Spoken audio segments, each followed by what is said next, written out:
what to say anymore. I don't know what to say anymore. In fact, this cover photo for the New York Post probably says everything how Met fans feel.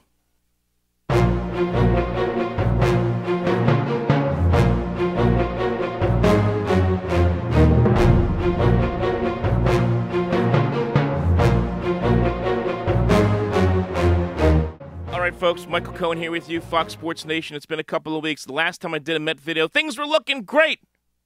Things were looking great.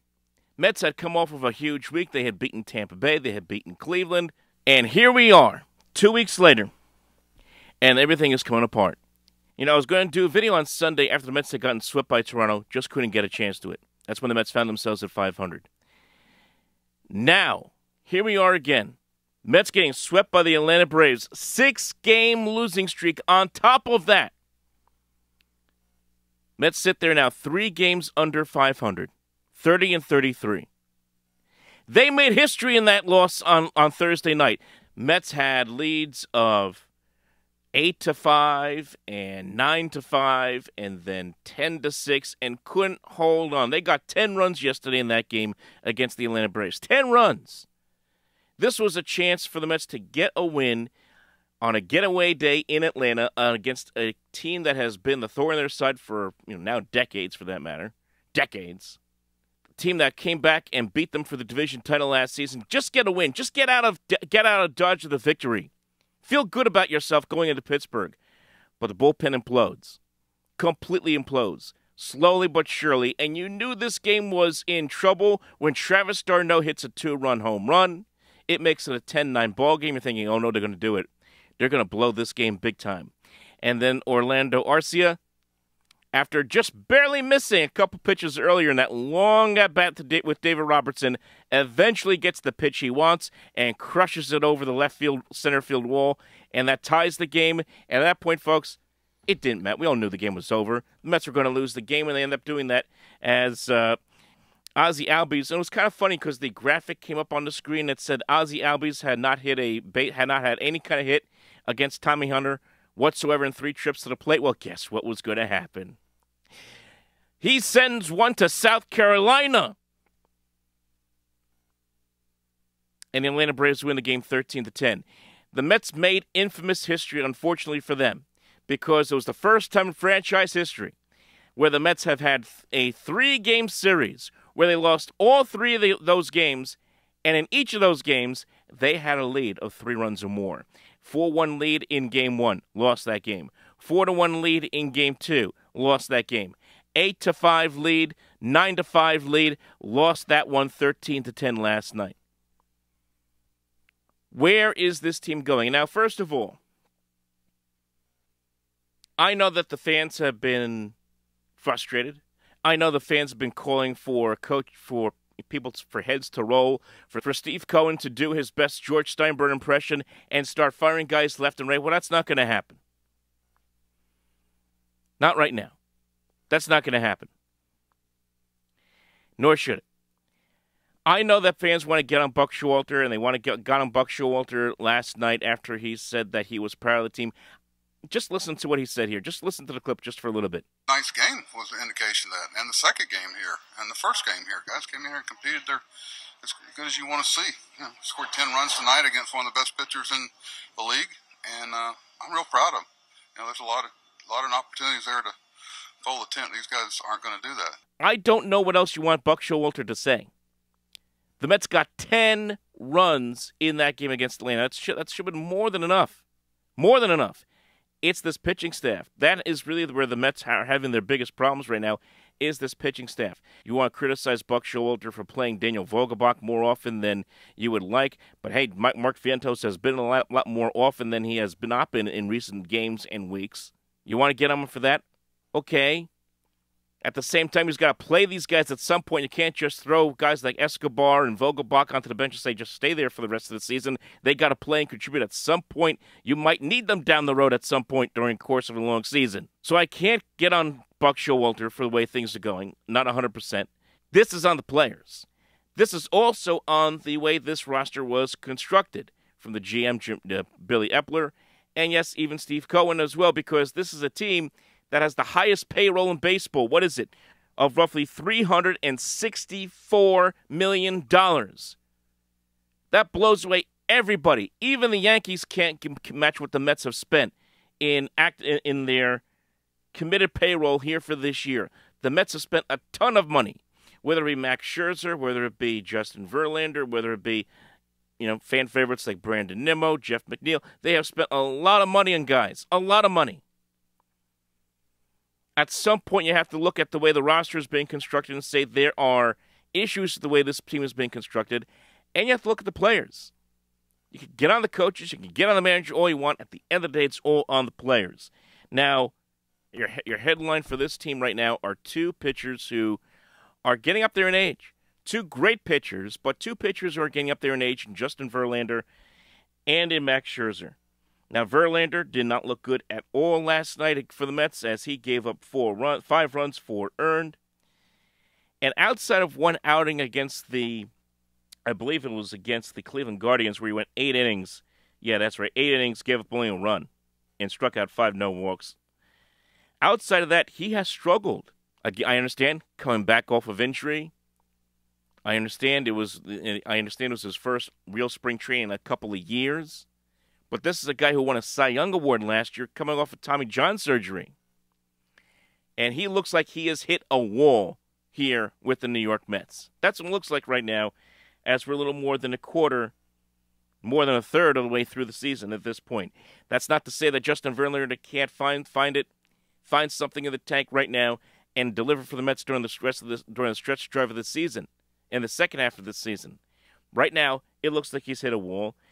And Max Scherzer, look, he's had a nice stretch of games here.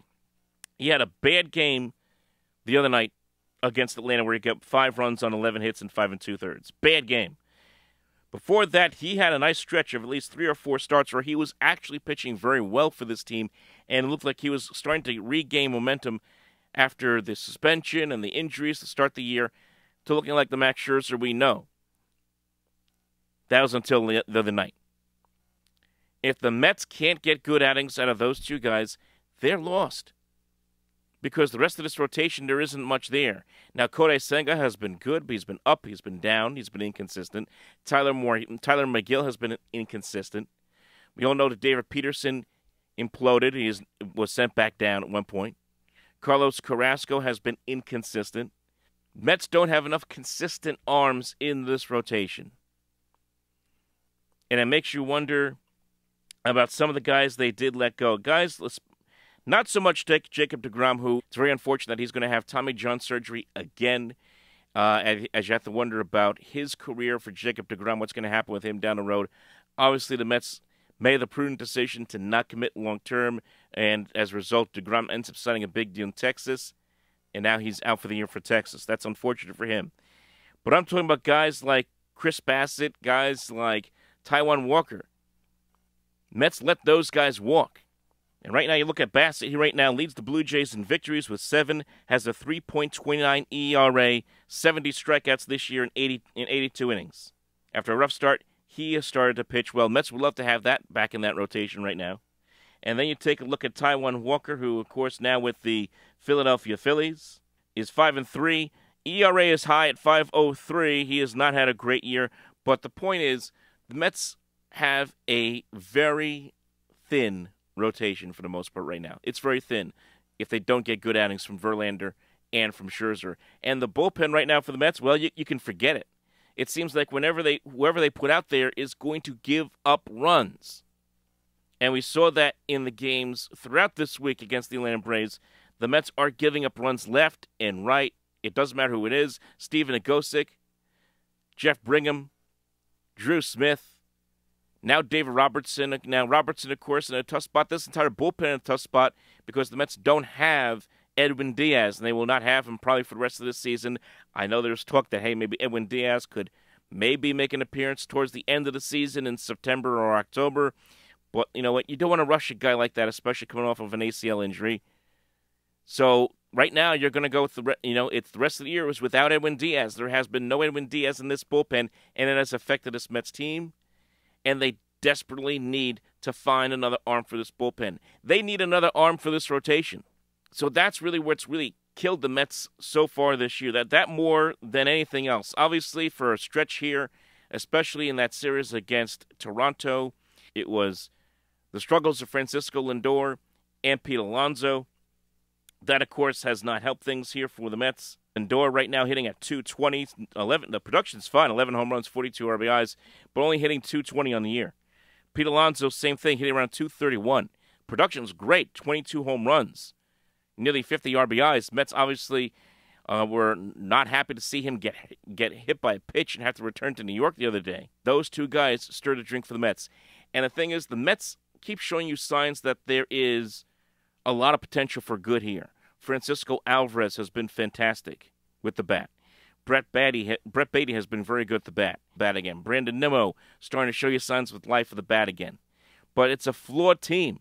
It's a team that was built to win and to win with win-now players. And last year it worked. Last year the Mets found ways to win. Remember that series against the Dodgers last year? And it was the last game of that series, and the Mets were behind most of that game. They came back, took the lead, and found a way to win that game. Those kind of games are now turning into losses this year. We're now seeing games where the Mets are winning and are now turning into losses this year. This is not to say that the season is over. And right now at 30-33, we have seen teams that were even worse situations find ways to get to the playoffs, and especially with expanded playoffs. Just look at Philadelphia last year. Look at Washington a couple of years ago when they were, 19-31 the first half of the year. Anything is possible. But right now, as they are currently constituted, the Mets at 30-33 look like a team that's going to hover around 500, is going to win some games, is going to have some nice convincing victories, is going to show you signs of what they could be, and then there's going to be series and there's going to be games like we saw on Thursday night where they're not very good.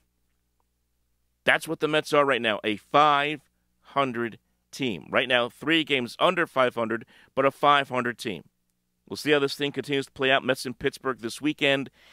Chances are the Mets will find a way to win 2 games this weekend and take some of the sting out of that Atlanta series. I don't know how you could, barring possibly sweeping the Pirates this weekend. And then they got 2 games with the New York Yankees, who have been up, down, but for the most part have played fairly well, and right now in the right trajectory as the Yankees are 10 games over 500, going into a big weekend series with the Red Sox. And then of course, the Mets and Yankees meet each other Tuesday and Wednesday at Citi Field in the Subway Series. And that right now is lining up to be possibly Severino against Scherzer and maybe Cole against Verlander. Oh, that could change. We'll see how that plays out. But it's getting tough. It's getting tough. Leave your thoughts below, folks. Like and subscribe. We'll talk to you next time.